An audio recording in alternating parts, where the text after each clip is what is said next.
రీసెంట్గా నా దగ్గరికి రికరెంట్ బ్రెస్ట్ క్యాన్సర్కి రీకన్స్ట్రక్షన్ కోసం ఒక పేషెంట్ వచ్చారు. అంటే ఆల్రెడీ ఆవిడకి బ్రెస్ట్ క్యాన్సర్కి సంబంధించిన సర్జరీ అయిపోయింది, కీమోథెరపీ తీసుకున్నారు, రేడియోథెరపీ చేయించుకున్నారు.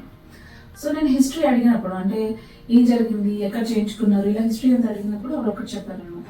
అంటే నాకు క్యాన్సర్ డాక్టర్ గారు ఆల్రెడీ మాస్టెక్టమీ అనే సర్జరీ సజెస్ట్ చేశారు. అంటే నాకు బ్రెస్ట్ మొత్తం తీసేయాలి అని చెప్పారు. బట్ ఆ టైంలో నేను చాలా భయపడ్డాను అనమాట.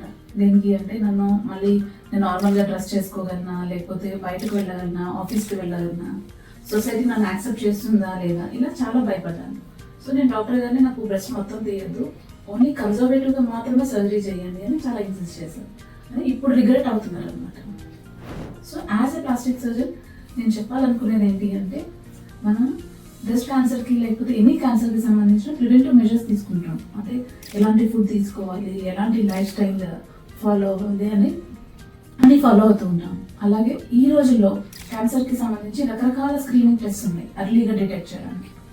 బట్ ఒకవేళ సర్జరీ చేయించుకోవాల్సిన అవసరం వచ్చినట్లయితే ఎలాంటి సర్జరీ చేయాలి, ఎంత ఎక్స్టెన్సివ్గా చేయాలి అనేది క్యాన్సర్ సర్జన్కి ఆప్షన్ ఇవ్వడం బెటర్ అనమాట.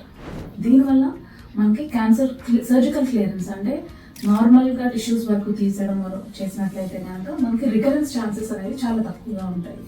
అలాగే ఈ రోజుల్లో మనకి రీకన్స్ట్రక్టివ్ ఆప్షన్స్ అనేవి చాలా ఉన్నాయి.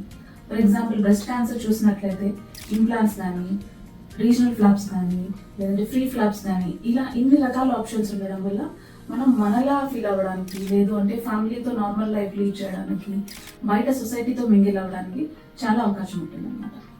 So think wisely and be safe.